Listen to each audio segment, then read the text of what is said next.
So what's going on, guys? This is DIY Dan, and this is another episode of Backroads Arizona Mechanical. In this video, I'm going to go over replacing a CV axle or doing a CV axle boot. This is a 2010 Robbie Gold Edition Polaris Razor 800. So let's get to it. All right, guys, so I jacked it up. Got a jack stand under the frame. So I blew the CV boot out on the right rear axle, so we're taking the tire and wheel off here. However, the sequence is the same for any wheel position. So this Razor does have wheel spacers on it, and that is a cheap way to give you more stability by giving you a wider stance. So now we're removing the cotter pin. A pair of dikes works really well for that. All right, so we're gonna go ahead and pull this nut off for the axle shaft. Next, we will be removing the upper control arm bolt. That will allow us to drop the hub out to remove the CV axle. And here's a good look at the reason why we are doing this. The CV boot completely shredded. I'm hoping my CV itself is going to be okay. Time will tell when we get it off of there and kind of see what it looks like. I used a rubber mallet to tap on the axle shaft to break it free of the splines in the hub. If you don't have a rubber mallet, you could also use a block of wood and a regular hammer. It's just to help prevent from damaging the threads on the axle. It should not take much to break the splines loose in the hub. And then hopefully, you gotta watch your brake line here to make sure that you're not pulling on it too hard.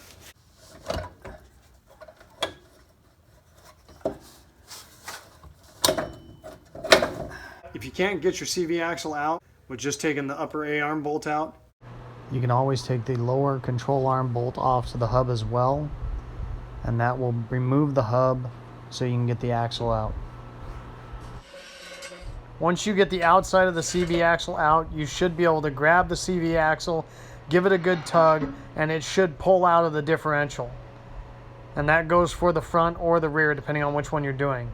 If it does not pull out just by tugging on it, you could get a pry bar and lightly pry between the differential and the CV to help pop it out.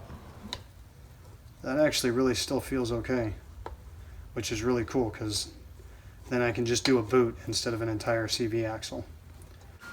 I'm going to pull this other clamp off so I can get it out of my way to really get a good look here.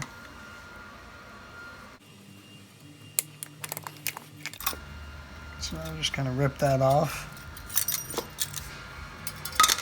And then we can pull this boot back so we can see what we're dealing with here. Sometimes there's a snap ring right here. Sometimes it's just kind of like what this is, where it's just a pull out, and I'm thinking that's what this is going to be. And that being said, what we can do, should be able to do, is just give it a little whack.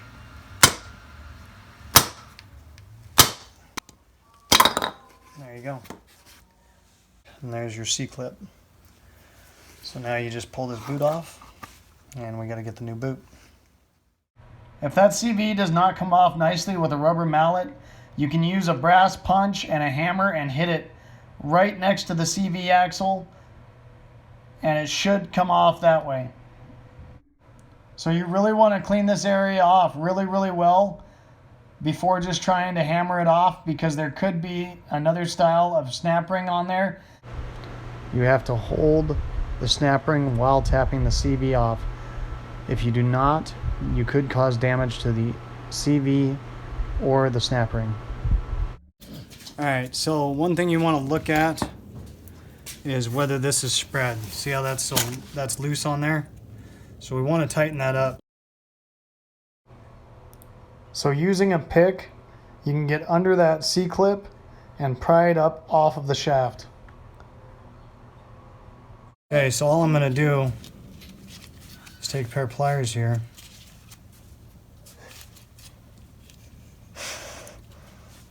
and collapse this back down a little bit,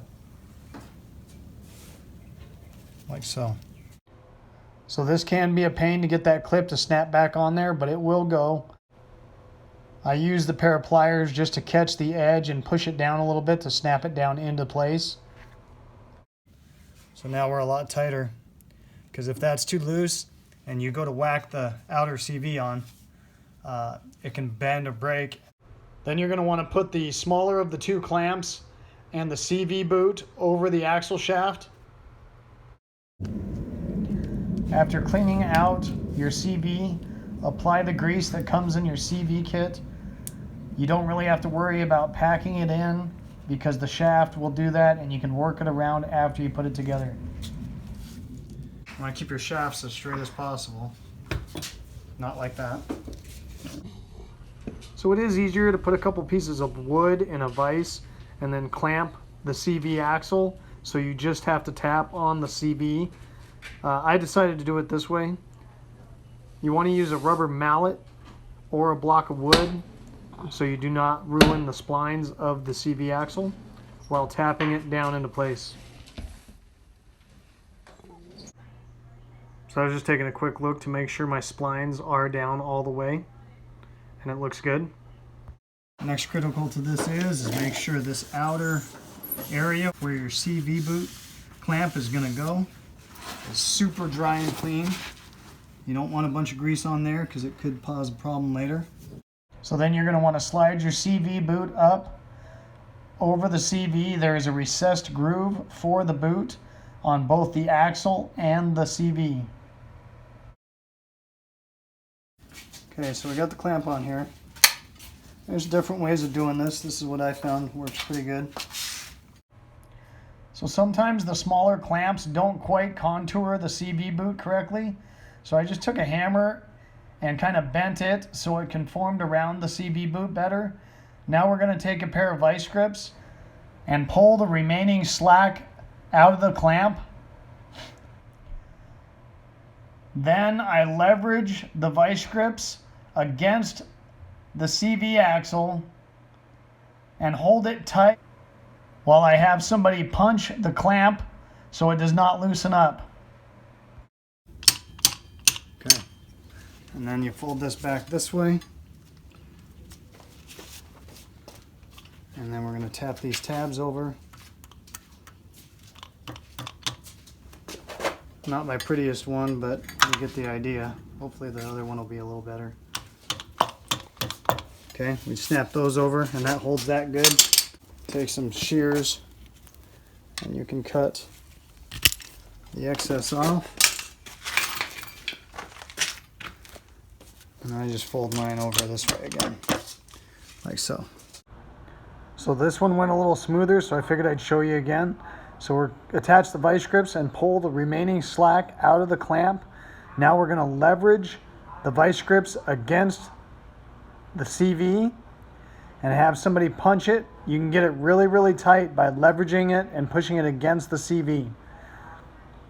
Now we're going to fold this back around this way, take a hammer and tap down the tabs.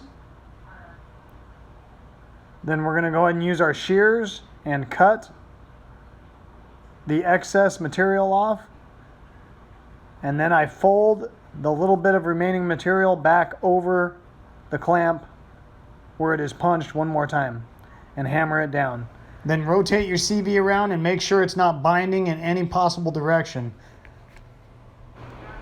It also helps the grease work around in the CV like packing a bearing. Same thing with this clip. Want to make sure it's not spread too much. And basically we're just going to stick it in like so. Just pop it in like that. Then you're going to want to reinstall the CV into the outer hub, turning the hub if necessary to align the splines. Drop the upper control arm back into place. Reinstall the bolt and nut and tighten it down.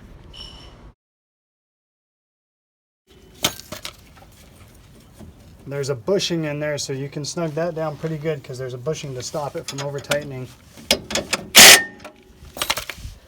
Okay, and then we're going to put washers back on, nut back on here.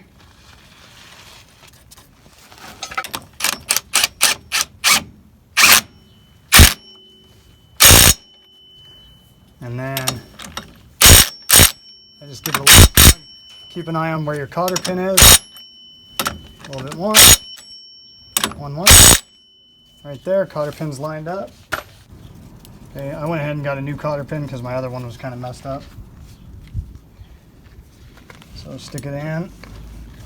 Best thing to use is a pair of dikes. Push that, and then I just cut off the bottom edge. And these on mine are 17 millimeter. They might be different on yours depending on whether you have aftermarket lug nuts. Always tighten your lug nuts in a star pattern.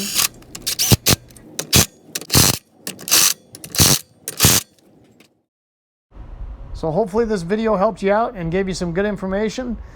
If you enjoyed it, hit like and subscribe to my channel. I would really appreciate it. As you saw with this video, I try and give the most information in the least amount of time as possible. I also do a lot of other DIYs, including mechanical, electrical, and household projects. So hopefully you guys enjoyed it, and hope to see you next time. Have a good one. Later.